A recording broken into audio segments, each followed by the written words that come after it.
mis amigos, regresamos aquí al tercer segmento de La Otra Realidad, mi amigo Andrew Álvarez. Aquí, bueno, hablando acá todas estas cosas que nos ponen a pensar, como yo digo siempre, sobre lo que ocurre en nuestro mundo y tal vez la dinámica humana de cómo nosotros percibimos o entendemos, ¿no?, los datos, la información que nos llega y tal vez la comprensión que podamos tener de la realidad que nos envuelve. Es algo complicado. Hablaba hace un momentito en el pasado segmento de la cuestión del COVID-19 y esto es para ponernos a pensar seriamente, ¿no? El brote, nuevamente, el rebote que se ha dado en China, que se ha dado en Corea del Sur y, lógicamente, una segunda ola grande que se espera próximamente. Hablaba, lógicamente, de los números, ¿no? La gran cantidad de porcientos que afecta a Estados Unidos y a Europa, ¿no? Occidente en particular. Y aunque hay mucho que hablar sobre esto, ya se sabe lo siguiente, ¿no? Una de las cosas que se siguen entendiendo en los últimos 6 meses de investigación del COVID-19 o el SARS-CoV-2, recuerda que este es primo hermano del SARS. Todavía no tenemos vacuna para SARS, no existe, ni tampoco para el MERS, no existe. Y para el COVID-19 se están trabajando 100 y pico de vacunas, algunos dicen que hasta 114, han mencionado hasta 124, vaya usted a saber cuál. La realidad es que hay una carrera por tener esta vacuna, y esto lo hemos hablado desde hace meses, venimos hablando de ese asunto en particular, y hemos indicado, ¿no?, de que hay empresas que quieren obviamente llevarse, como digo yo, el vellocinio de oro, es decir, tener, ¿no?, la ganancia económica. China ha dicho al mundo que tan pronto ellos tengan la vacuna, la van a regalar al mundo, me explico, es decir, no vamos a cobrar por ella, tal vez es que le remuelve la conciencia, no sé, pero China ha dicho eso. Por otro lado, en Estados Unidos se está pensando que la vacuna también sea gratuita para la población. Así que no sabemos quién realmente al final del camino va a regalar, si es que alguien va a regalar algo, porque ya se han invertido miles y miles y miles de millones de dólares en investigación y desarrollo para la vacuna del COVID-19 y que ya sabemos desde ahora que el COVID-19 va a seguir mutando. Como he dicho anteriormente, y lo mencioné aquí pensando en voz alta el pasado miércoles, contra la influenza A y B tenemos definitivamente vacunas, pero siempre viene todos los años mutada. E inclusive que usted tenga la vacuna no garantiza, eso solo puede decir cualquier médico que sepa algo de algo, bueno, no garantiza que usted no se vaya a infectar. O no garantiza que la vacuna no tenga efectos secundarios tampoco. Es decir, que no vaya a desarrollar la enfermedad por la que se le vacunó o que tenga efectos secundarios. Eso nadie lo puede garantizar sobre la faz de la Tierra, y es la realidad. Así que para el COVID-19, veamos a ver si la vacuna va a ser todos los años, si va a ser una enfermedad estacionaria que vendrá por estación. Hasta el momento el COVID-19 ha estado con invierno, con primavera, con verano, se dio cuenta, ¿verdad? Así que aquí no ha habido estación alguna que el COVID-19 no diga aquí estoy presente. Que es un virus complejo, hombre, sigue descubriéndose todos los días nuevas cosas sobre él, que obviamente trabaja como las enfermedades venéreas, es decir, entra suavemente, sin grandes, digamos, síntomas inicialmente y luego se pone más virulento. El problema, por ejemplo, del SARS-1 y el problema del MERS, del ébola y otros virus que son obviamente explosivos virulentamente hablando, es que matan a los huéspedes. Y no solamente matan al huésped, lo pueden dejar, obviamente, si no te matan, pues te dejan condiciones paupérrimas de vida, es decir, te dejan con una serie, ¿no?, de daños permanentes. Y en este sentido, ese tipo de virus se puede detectar más rápidamente. Este entra, ¿no?, digamos, más sublime en el sentido del contagio. Y no todo el mundo, como ya sabemos, tiene los mismos síntomas, desde asintomáticos a personas que tienen obviamente síntomas más leves y que las consecuencias de la enfermedad no sean de tal forma o manera. El sistema inmunológico trabaja de diferentes formas en cada persona. Pues bien, dejándose a un lado, hay otro asunto que es importante que tiene que ver, como mencioné hace un ratito, con la situación del CO2, ¿no?, del dióxido de carbono y lo que se está registrando en estos momentos en el mundo. Es grave, ¿no?, la situación, las medidas que se están dando son 447, diríamos nosotros aquí, lo que tenemos aquí el número, para no confundirnos qué es lo que hay, que tengo tantos números aquí, aquí estamos aquí. 447 partículas por millón es lo que se ha registrado este año, ¿no?, que obviamente es lo que se mide precisamente en el aire. Los compuestos que hay, entre estos compuestos en nuestra atmósfera, que son diferentes gases, pues aparece obviamente el dióxido de carbono más concentrado de lo que normalmente está. Como he dicho aquí, la medida que nos da precisamente el observatorio de Mauna Loa, allá en Hawái, es 447 partículas por millón. O sea, esto es muchísimo. Y se supone que para que no haya un cambio climático acelerado, para que se mantengan, ¿no?, las condiciones más o menos manejables en los próximos 20 o 30 años, eso tiene que estar por abajo de eso.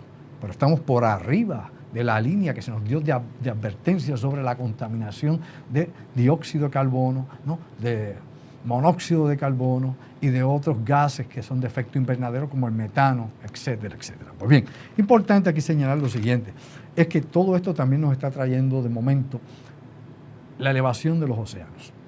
Nosotros hemos tenido unos cambios radicales en los últimos siglos, digamos, hace 7.500 años antes de Cristo, para que usted sepa, ¿no? Eso sería pues hace como casi 9.000 años y pico atrás, básicamente. Tuvimos unos niveles del océano bastante bajos, es decir, los océanos estaban 120 metros más bajos que lo que estamos actualmente. Por año, el mar fue subiendo 1 metro por año y a veces más, hasta que se estabilizó, más o menos hace 7.000 años, que se estabilizó, y los océanos más o menos han estado estables en los mismos niveles oceánicos por todo este tiempo.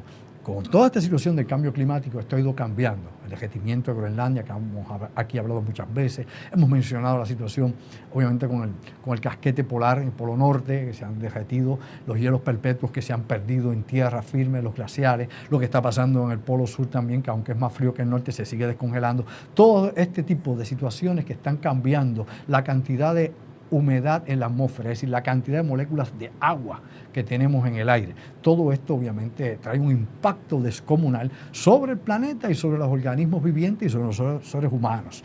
Para que usted sepa, y los números son, hombre, los números son impactantes. Y usted se acuerda ya, por ejemplo, en el 2012, cuando el huracán Sandy impactó la ciudad de Nueva York, que el agua pasó por arriba de los diques, que el agua se metió en la ciudad de Nueva York, que obviamente se perdieron 100.000 viviendas, murieron 44 personas y hubo una pérdida de más de 19.000 millones de dólares en pérdida. Todos recordamos esa situación del 2012 de Sandy, que ya se había pronosticado en el año 2000. Inclusive había habido una reunión que se había hecho en las Naciones Unidas sobre la situación del cambio climático en el año 2000, antes que el 2001, los incidentes de las Torres Gemelas, etcétera, etcétera. Y en aquel momento ya se le había advertido al estado de Nueva York y especialmente a la ciudad de Nueva York lo que podía pasar.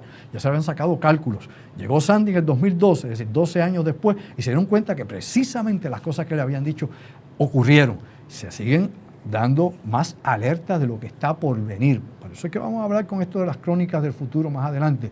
Y muy poca gente está haciendo los arreglos necesarios. Ciudades como, por ejemplo, Bombay, ciudades como Venecia, ciudades como Nueva York, ciudades como Miami, por decir solo algunas así de forma genérica, van a estar bajo agua en menos de 20, 30 años, sépalo bien, y recuérdelo si está vivo de aquí a allá, van a estar bajo agua, y esto no es Nostradamus, ni Edgar Cayce, ni visiones del futuro, simple y llanamente es que ya las mediciones están y las proyecciones científicas sobre este asunto en particular, y nos dicen que vamos hacia algo sumamente peligroso. Recuerde usted algo, esto es importante que lo sepa, hay 136 ciudades que están costaneras, me explico, en el mundo hay 136 ciudades que están en las costas. En esas regiones viven por lo menos 400 millones de personas. 400 millones de personas. Más o menos el 10% de esas personas ya viven en zonas que son inundables por el océano, como 40 millones de personas viven en esas zonas inundables. Y esto es importante que lo sepamos, porque Puerto Rico obviamente está expuesto a inundaciones por el cambio climático, se sigue, como hemos hablado aquí tantísimas veces, erosionando las costas del norte de Puerto Rico, el mar sigue penetrando, el mar sigue reclamando. ¿Usted quiere algo sencillo? Mire, googlee por aquello que se mantenga en el internet, es más fácil, más rápido. Busque la fotografía precisamente de Isla de Cabra. Isla de Cabra en la década de los 60, mire qué fácil, Isla de Cabra en los años 60, y compárela con la Isla de Cabra de aquí y ahora, y va a ver cómo se han perdido decenas de metros, se la ha ido comiendo el océano Atlántico. Vea las costas de Isabela, que hemos destruido las dunas de arenas que había allí para la construcción, desde que arrancó esta situación de la construcción de varilla y cemento en Puerto Rico, la desplanificación continua, y va a ver cómo el océano se ha ido comiendo a Isabela. ¿Cómo se ha comido a Rincón? ¿O se le olvidó? ¿Qué le ha pasado a Rincón? Dígame, ¿qué le ha pasado a Rincón? ¿Se le ha comido el océano? El mar se lo va a comer todo.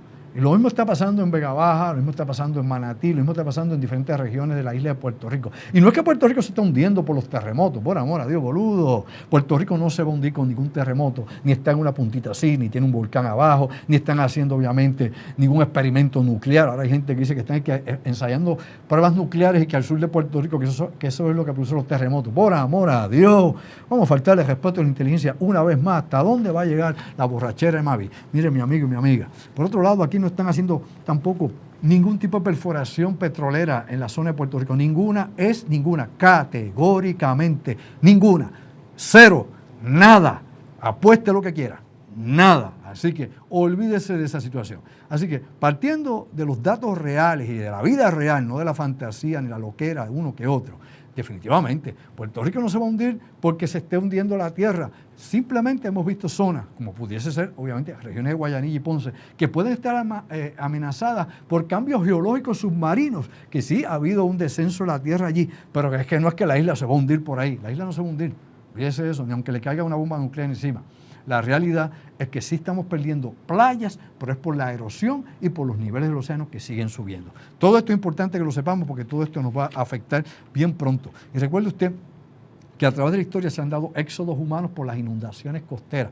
Pasaron hace 7.000 años atrás las últimas de estos tipos de, digamos nosotros, de migraciones, hace 7.000 años antes de Cristo. Hay que subirle, obviamente hay que sumarle los 2.000 que llevábamos, los 2.000 y pico. 7.000 años antes de Cristo se dieron todos estos éxodos hacia el centro. Pero los Estados Unidos únicamente, para que usted sepa, se está construyendo más en las costas de Estados Unidos, 4 veces más que en el centro de los Estados Unidos. Me explico, 4 veces más que lo que se construye en ciudades de estados que están dentro de los Estados Unidos, para que usted vea cómo todavía sigue de esa manera. Incluso hay estudios que nos describen que sigue creciendo la construcción en California en las zonas donde hay fallas geológicas, un fenómeno que hemos explicado aquí anteriormente. De alguna forma o manera que todavía la ciencia desconoce, las energías telúricas atraen a los Homo sapiens sapiens, a los seres humanos, y esto lo hemos comprobado en excavaciones arqueológicas para que se sepa. Se ha comprobado en África, se ha comprobado en Europa, en zonas donde se han descubierto Homo sapiens antiguos o protohumanos incluso.